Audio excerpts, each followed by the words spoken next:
Welcome everyone. This is separation process course.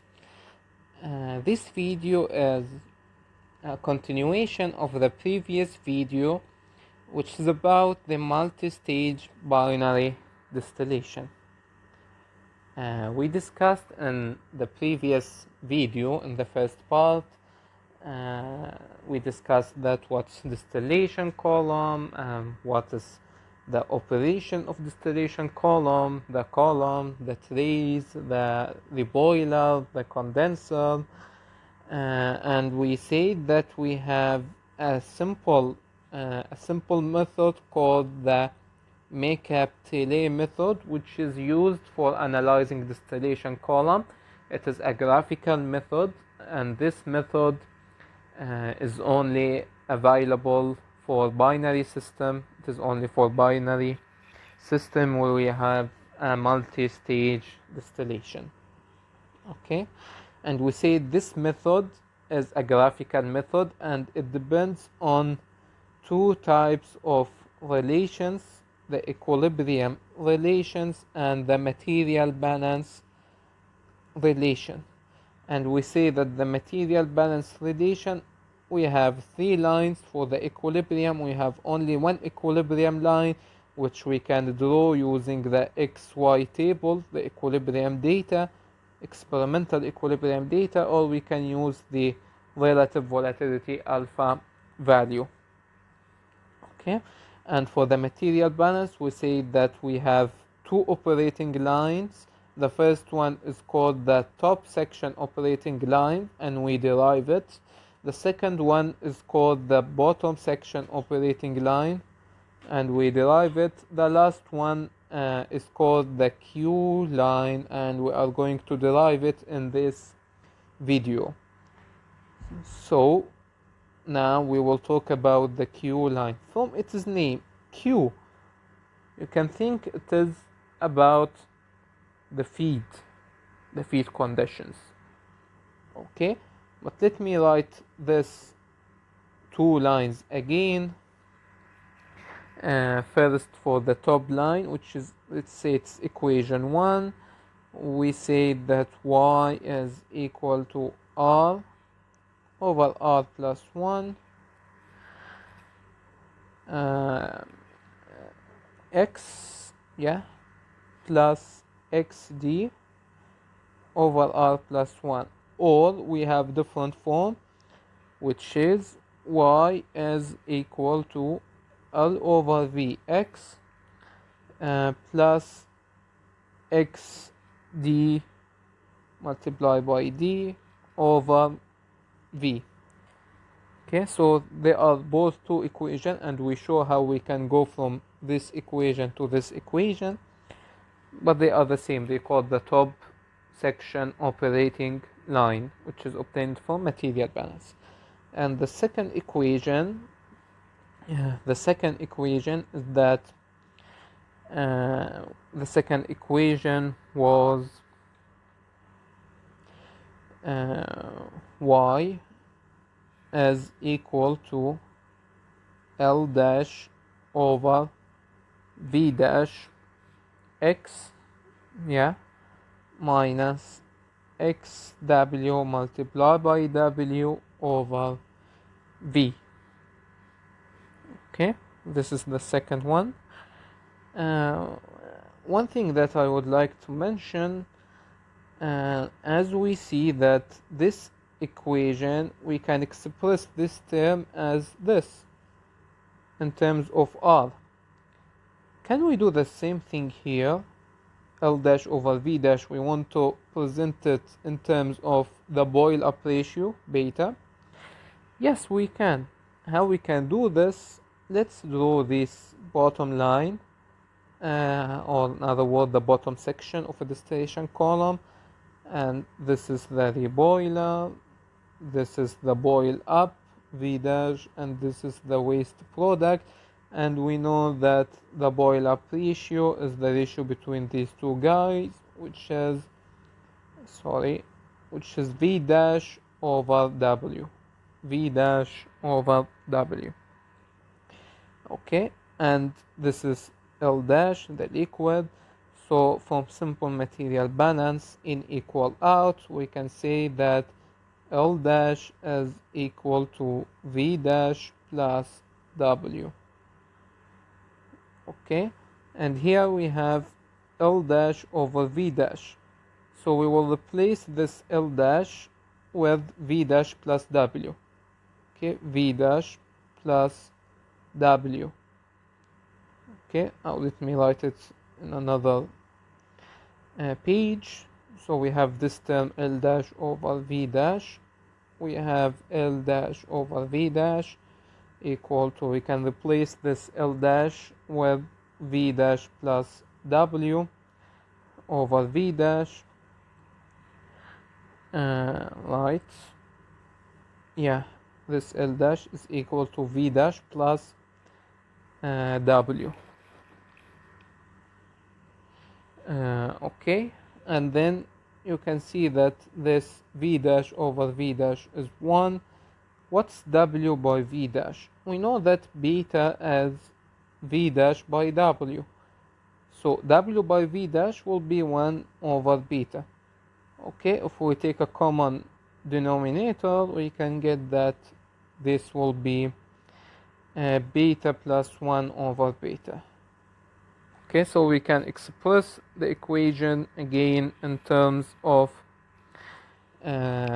beta, the boil up ratio, and this term, for this term, xww over v, let me write it here, it will be xww over v.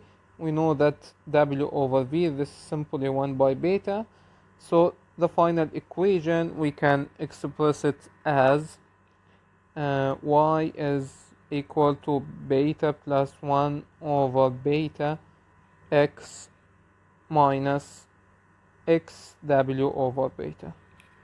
Okay, this is simply another way to express the equation in terms of the boil up ratio. Okay, back to our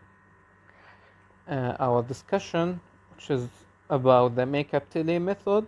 So we said we have the first equation, which is the top section operating line, the second equation, which is the bottom section operating line. If we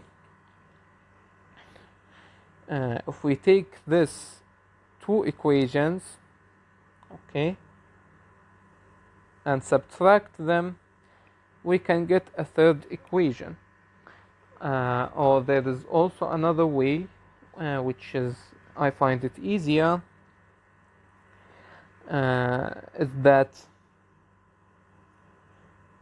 see this distillation column, okay, and this is the feed, this is the condenser, and this is the reboiler. Okay, the other way is that, suppose, let me put the simples. We have this, the distillate, x distillate, we have this, the waste, x waste, and this the feed, and this is z f.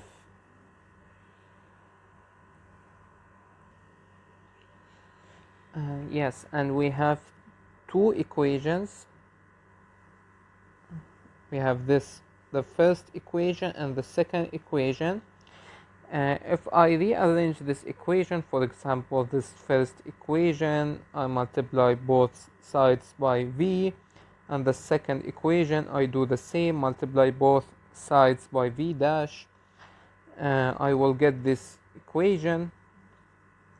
I will get that the first equation will be y multiplied by v is equal to xl plus xdd.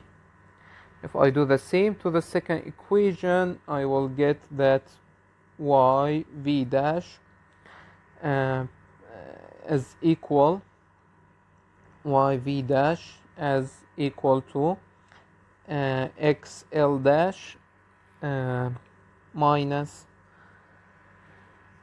xww. Okay, so this will be the second equation. If I subtract this equation, this from this, so, and take a common factor, I will get that y v minus v dash is equal to x l minus l dash plus x d d, and then negative will be positive, plus x w w. Okay, what's this quantity? See, what's this quantity? X d d plus x w w.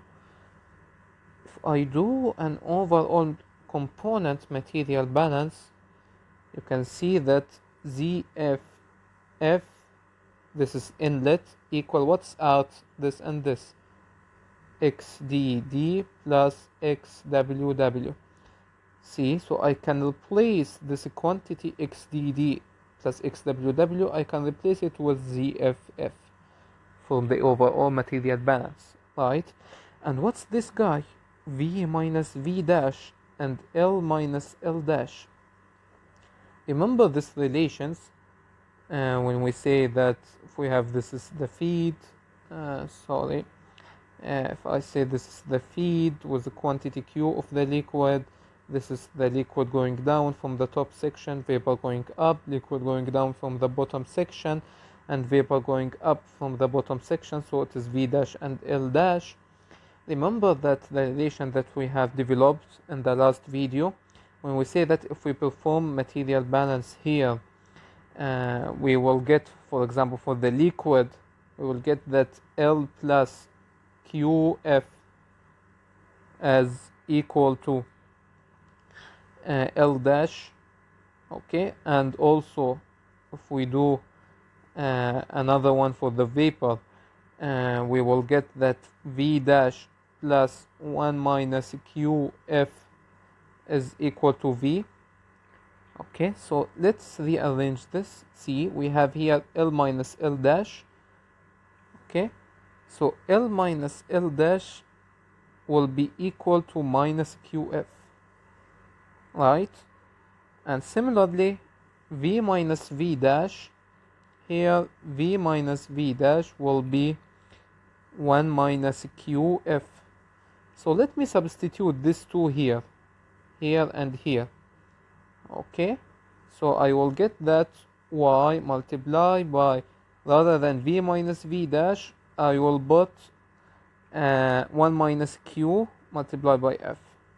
1 minus q multiplied by f is equal to, rather than L minus L dash, I'm going to put this minus QF equal to X multiplied by minus QF. Okay, and then I have, rather than XDD plus XWW, I'm going to put ZF multiplied by F. So it is plus ZF multiplied by F. Okay, so you can see in each term there is F, so I can divide by F both sides, so all the F will be cancelled. Okay, so I will get that y is equal to minus q over 1 minus qx plus zf over 1 minus q.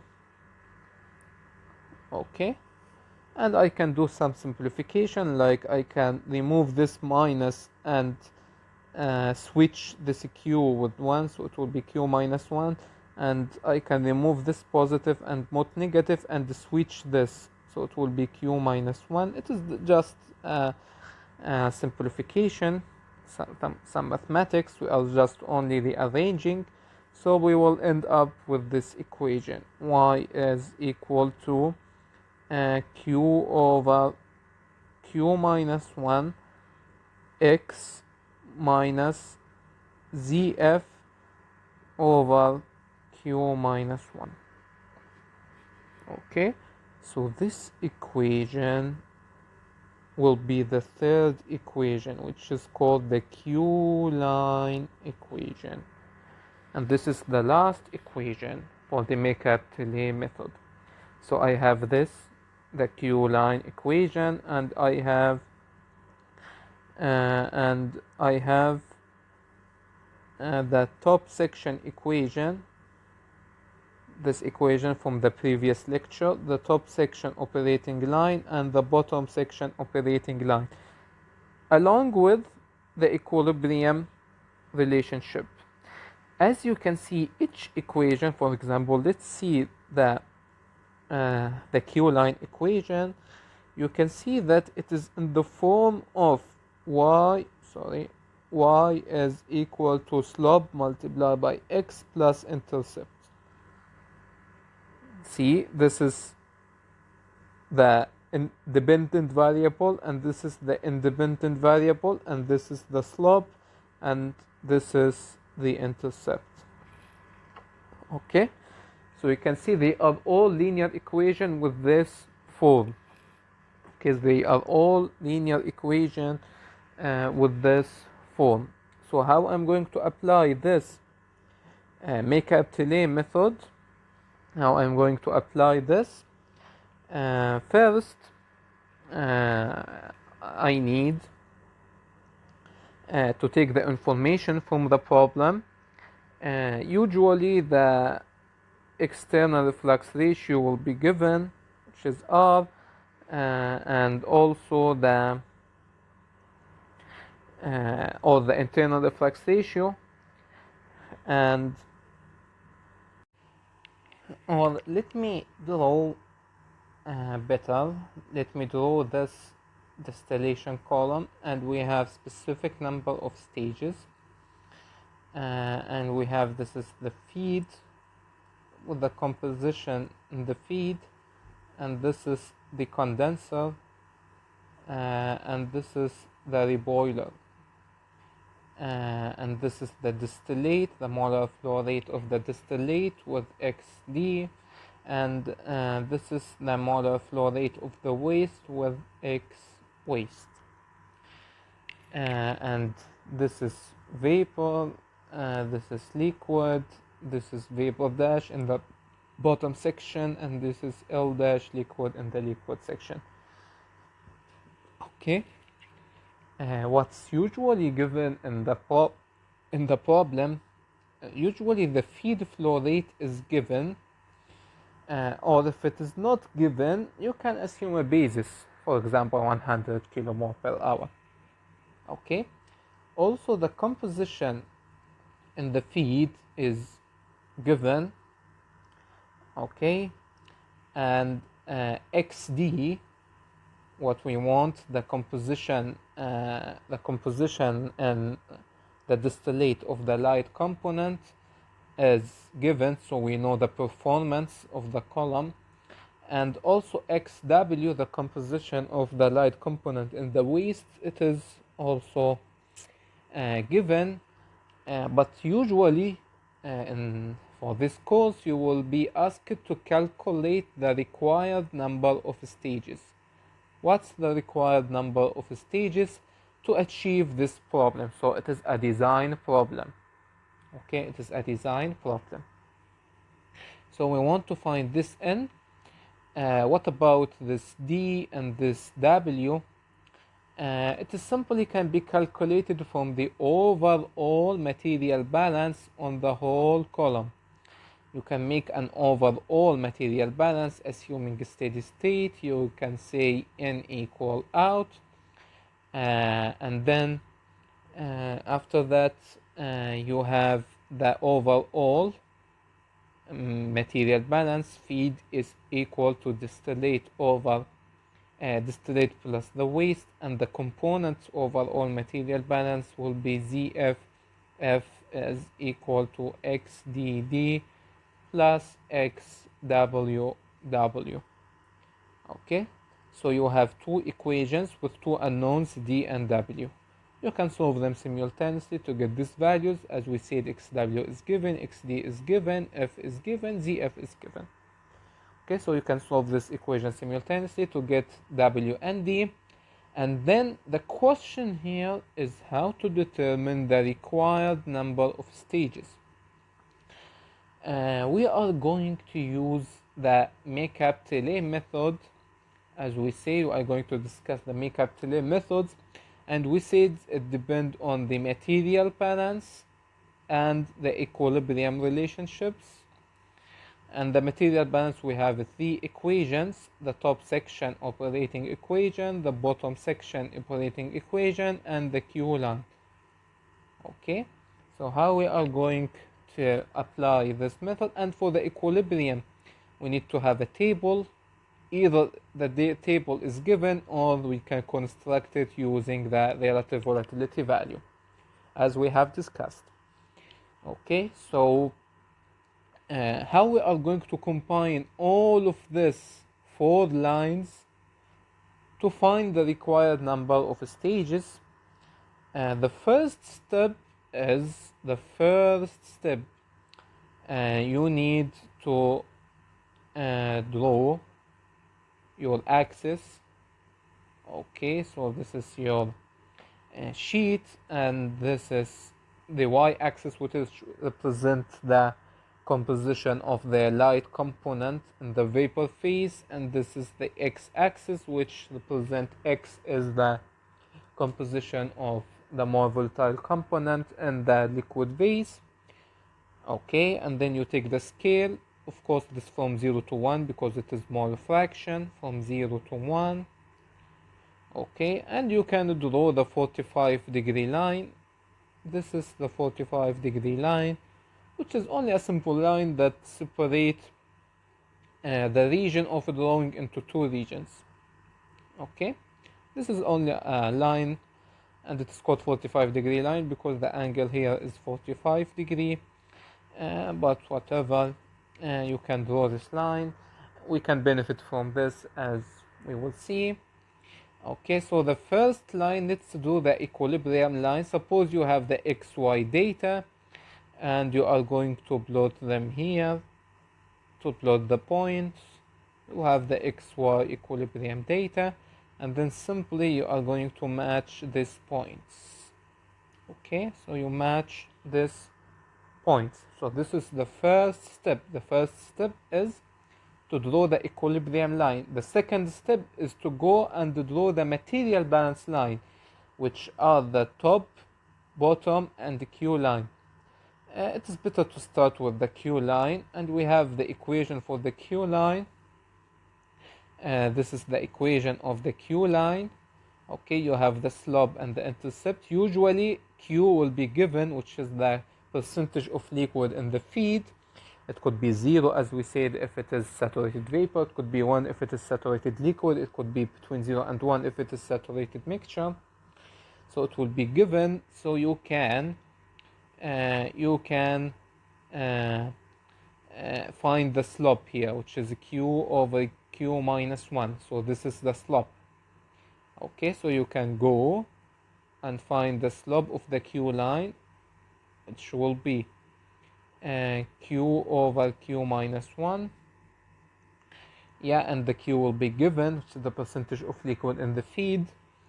And you calculate the slope and you get specific value. Okay, and then you can say that the slope is equal to y2 minus y1, x2 minus x1.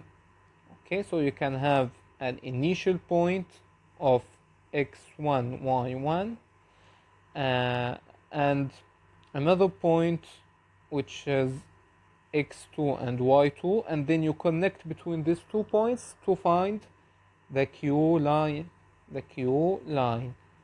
Okay, so x1 and y1, you can start with this point ZF. Okay, so which is, for example, let's say you're given in the example that ZF is equal to 0.5. So you go here 0.5 and 0.5, and on the 45-degree line you put point here. So this will represent ZF. Okay, because the Q line has to do with the feed. So that's why we look at ZF. Okay, so this will be our first point. The second point, which is x2, y2, you have the slope y1 and x1 are ZF, and you can choose any value of x2. For example, let's choose 0.4. Okay, and then after choosing 0.4, you can use a solver to get y2. For example, let's say that you get y2 as 0.7 or 0.8. So this is 0.4 and 0.8, so it will be somewhere here. So you can connect these 2 points. Okay, so they will be connected like this. But I don't prefer to connect them initially. I can just draw the direction like this. See? Just like this. You don't have to continue, and I will show you why. It will be easier if you just draw the direction, so you know it will be continue to this point, but you don't have to draw it. Why? You will see now in a while. So this is regarding the Q line. The Q line. This is called the Q line. But one problem here is that what if we have saturated liquid? What if we have saturated liquid? This means that Q is equal to 1. We will have 1 minus 1, which is 0, and it is a division by 0, which is infinity. So how we are going to draw this line? Simply, if you have Q equal to 1, you will go to this point ZF and you draw a vertical line. Okay? Directly. So the vertical line has infinite slope. Okay? That's if you have the case of division by 0 here, which is if you have Q equal to 1, which is saturated liquid. Okay? So back to this. Suppose you get this line. Okay? So this is the first line, which is the Q line. We finish with the Q line. Then we have the top and bottom. You can only use one, and the other will occur spontaneously. I will show you how. Okay, so just choose using one of them, either the top or the bottom. The easier is to go with the top line. Okay, and see what's the equation of the top line. Just to remind you, the equation, we have two sorts of equations. They are the same. One in terms of the internal reflux ratio. We have derived them already. And the other one in terms of the external reflux ratio. R over R plus 1, X, and then plus XD over R plus 1. Yeah. We have these two equations. Suppose if you are given the internal reflux ratio, so use this equation. If you are given the external reflux ratio, so use this equation. Again, this is the slope. So if you are given that R, you're given this R. Okay, so you can use this equation directly. Suppose you are given R, for example, 1.5. Okay, so you can find the slope, and again, after you find the slope using R over R plus 1, you will get a value, and then you can say that the slope is equal to y2 minus y1 over x2 minus x1, and here x1 and y1 will be xd and xd. Okay, because we are talking about the top section. The top section has to do with the distillate xd. Okay, but the Q line has to do with the feed ZF. Okay, and for the case of, if you would like to use the bottom line, so it has to do with XW, the waste. Okay, so you are going to locate, suppose that XD was given in the question as, for example, 0.9. So you go here, this is 0.9, and you put point here. This represents XD. Okay, and you need another point to draw a line. Okay, you need another point. So this x1, y1 will be xd, and then x2, you can choose any point, for example, point 8, and then you find y using the slope that you have calculated before, and using your solver you can get another point, which is x2, y2.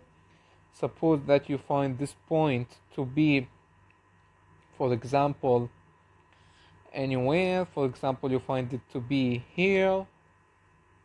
Okay, so you are going to connect these 2 points. Okay, and this will be, let me do it in a different color.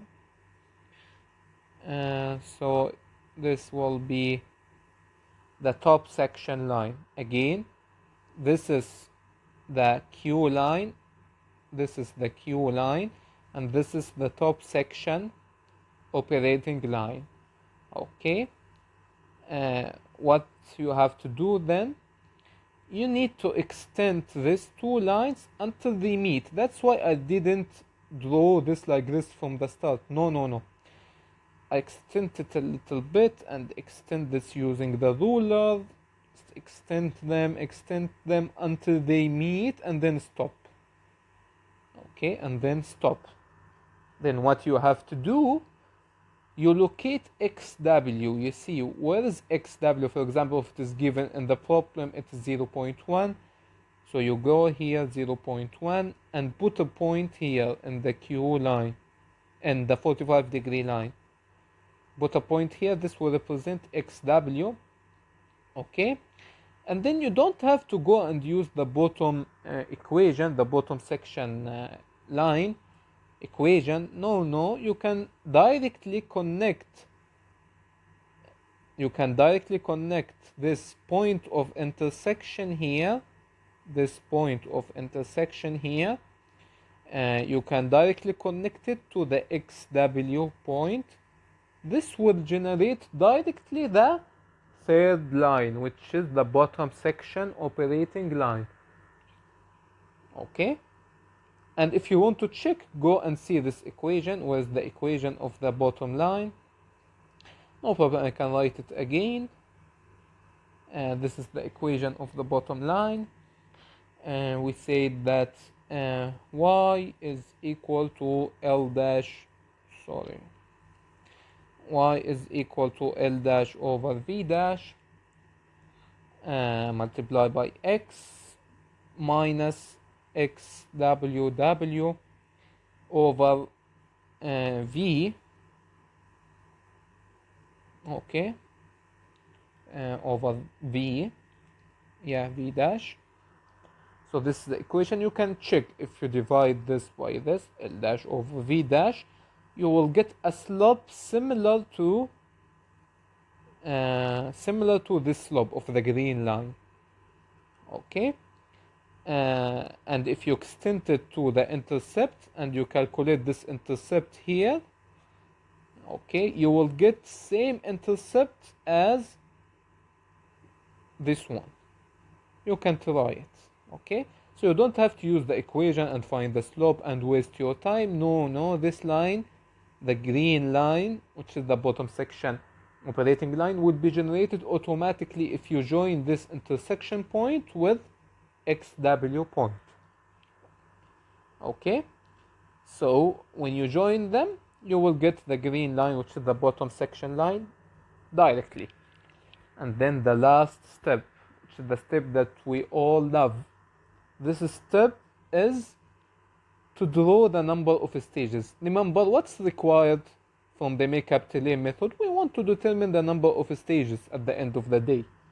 Okay, at the end of the day, we want to determine the number of required stages. So how we are going to determine them? They are easily determined using this graph. How? Let me do it in different line. For example, let me choose the black one. What you are going to do, you are going to start from xd. See here, this point xd. Start from here and then move to the left until you hit the equilibrium line, stop, and then go down until you hit the top section operating line, then stop and go left until you hit the equilibrium line, stop and go down until you hit the operating line of the bottom section, stop and go left until you hit the equilibrium line, then go down until you reach this XW. Once you reach this XW, stop, do not continue, and then count the number of stages. So this is stage 1, this is stage 2, this is stage 3. They are like stairs. We have 3 stages, and that's it. So the number of required stages will be simply n equal to 3. Okay, and what about the feed stage? If you want to find the feed stage, remember that if you have this the distillation column and we say this is the feed, and the feed is going to one stage, right? It is going to one stage. What's the number of this stage? You can see it from the graph. See? Where is the Q line, which is the feed line? This is the Q line. And this Q line is in stage number 2. So we can say that the feed stage, is stage number 2. Okay? So that's it. This is the McCabe Thiele method. I hope that you find this explanation useful, and I wish you all the best. Good luck.